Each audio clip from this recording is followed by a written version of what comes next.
The probe stopped responding at 4,187 meters, and when we recovered the footage 3 days later, I saw something massive, something that has made it impossible for me to sleep in any room without light. This is my official statement, and I need it on record because what we found under Europa's ice is still down there, and I don't believe we have any idea what to do about it. They've already started talking about sending another mission. That cannot happen. My name is Dr. Marcus Vall. I led the robotics engineering team for the Serpent 9 deep ice probe, designed to penetrate Europa's frozen crust and survey the subsurface ocean we've suspected exists for decades.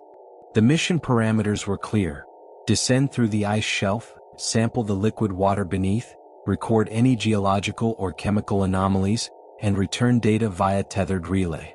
Standard exploratory protocol. We had done this twice before on other sites with full success. This time the probe made it through the ice. But what it recorded in those final 8 seconds before signal loss is why 6 members of my team have been placed under psychiatric observation and why I've been advised not to return to my apartment alone. The descent was flawless for the first 11 hours. Serpent 9's thermal drill punched through the ice at a steady 43 centimeters per minute, the tungsten carbide bit rotating at 1800 RPM, heated to 600 degrees Celsius. We monitored every vibration, every temperature fluctuation, every torque reading. At 3,800 meters we detected the transition. Ice density dropped, crystalline structure changed, and then the drill broke through into liquid. The probe's external sensors immediately registered a temperature of negative 1.8 degrees Celsius and a salinity level twice that of Earth's oceans. Pressure was immense, 130,000 kilopascals, but within operational limits. The camera array activated automatically. That's when we should have aborted. The first images showed exactly what we expected. Darkness, particulate matter suspended in the water column, faint bioluminescent traces we assumed were microbial. The probe's 8 halogen lamps cut through the black in narrow cones, illuminating roughly 30 meters in each direction. We were celebrating. Champagne was opened in the control room. I remember laughing. Then, at timestamp 11 hours 34 minutes and 17 seconds, the sonar array picked up something massive moving below the probe. Not drifting. Moving. The return signal suggested an object at least 400 meters in length, larger than any known terrestrial organism, at a depth we calculated to be another 600 meters down. Was ascending. I want to be clear about what happened next because the official report summarizes it in ways that are technically accurate but fundamentally dishonest. The probe's AI, operating on threat assessment protocols, attempted to retract. The winch began spooling the tether back toward the surface at maximum speed, 12 meters per minute. The sonar continued pinging. The object was accelerating. Within 90 seconds, it had closed half the distance. I could see the size of it growing on the display, the three-dimensional rendering updated in real time, and I understood with absolute certainty that this was not a geological formation, not a gas plume, not any kind of natural phenomenon we had cataloged. It had symmetry. It had intention. At 11 hours 37 minutes and 2 seconds, the cameras caught it. I have watched that footage 216 times. I can describe every frame, every pixel, every shadow, but I cannot explain what I saw. The thing that rose towards Serpent 9 was segmented, cylindrical, with a surface texture that reflected light in ways that seemed to defy the surrounding medium, almost as if the water itself recoiled from it. There were protrusions, maybe limbs, maybe sensors, I don't know, but they moved independently and with a fluidity that suggested musculature rather than mechanical articulation. The front end, I hesitate to call it a head, was wider, ridged, and covered in structures that resembled both coral and machinery. Organic metal. That's the only phrase that keeps returning to me. It looked like something that had been grown and built simultaneously. The probe's light swept across its surface as it rose, and I saw patterns. Geometric patterns. Repeating hexagonal grids that shifted and reconfigured as the thing moved, almost like scales, but too precise, too regular. And then the lights hit what I can only describe as an opening. Not a mouth, not an orifice, an aperture. It was circular, lined with structures that spiraled inward, and as the camera focused on it, the spiral began to rotate. That's when the signal degraded. The image stuttered, broke into blocks of corrupted data, and the audio feed filled with a sound I have never heard before and hope never to hear again. It was low, subsonic mostly, but with harmonic layers that made my teeth ache even through the speakers. My ears didn't just hear it. I felt it in my sternum, in the bones of my skull. 3 other people in the control room vomited. 1 collapsed. The telemetry from the probe went erratic. Temperature spiked, impossible given the environment, and then plummeted to readings below the sensor's calibrated minimum. The pressure gauge showed fluctuations that would have crushed the probe's hull within milliseconds, yet the structure remained intact.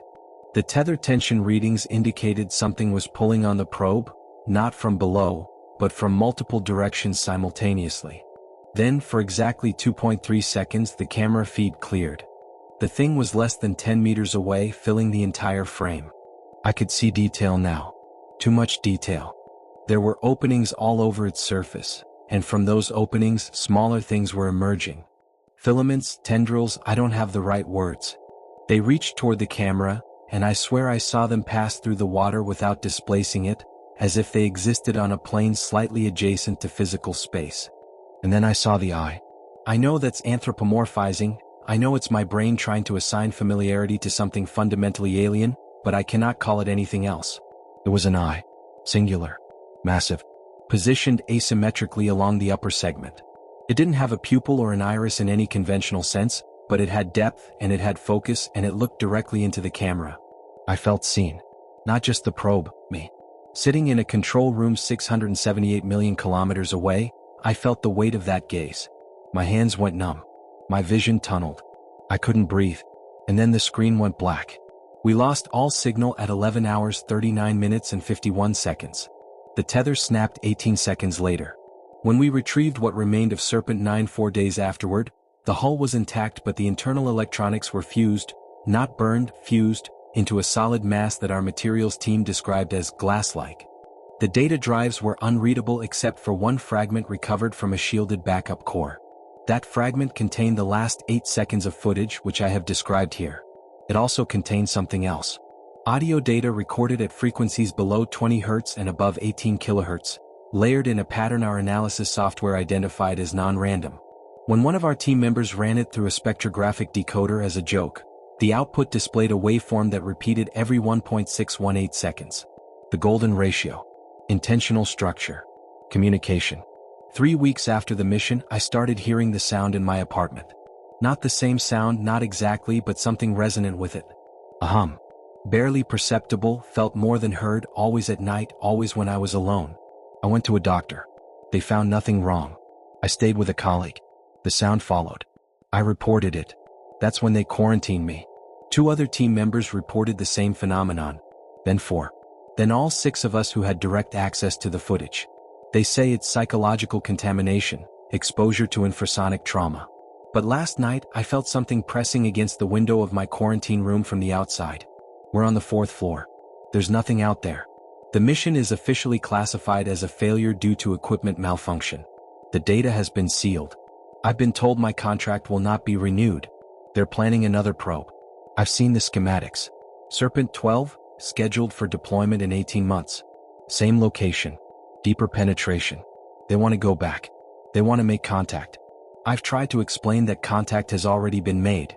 That thing under Europa's ice knows we're here now. It looked at us. It reached for us. And the fact that we can hear it across 600 million kilometers of space, in our homes, in our heads, means it's not confined to that ocean anymore. It's spreading. Not physically maybe, but through something else. Through frequency. Through observation. Through being seen by it. I'm submitting this testimony because I don't think I'll be allowed to speak freely much longer. My supervisor has suggested early retirement. Generous terms. The kind of terms that come with non-disclosure agreements and monitoring clauses. I'm going to refuse. I need people to know what's down there. Not just the creature itself, but what it represents. Something that has been waiting under that ice for longer than we can measure, something that has developed in complete isolation from anything we understand as life, and something that responded to our presence with immediate, intelligent recognition. We didn't discover it. It was already aware of us. The worst part isn't what I saw. It's what I understood when the eye looked back. There was no hostility. No aggression. What I saw was patience. The kind of patience that spans geological epochs. The kind of patience that waits at the bottom of an ocean, beneath kilometers of ice, in the frozen dark, because it knows that eventually, inevitably, the thing it's waiting for will come down to meet it. We did. And now that we have, I don't think it's going to wait anymore.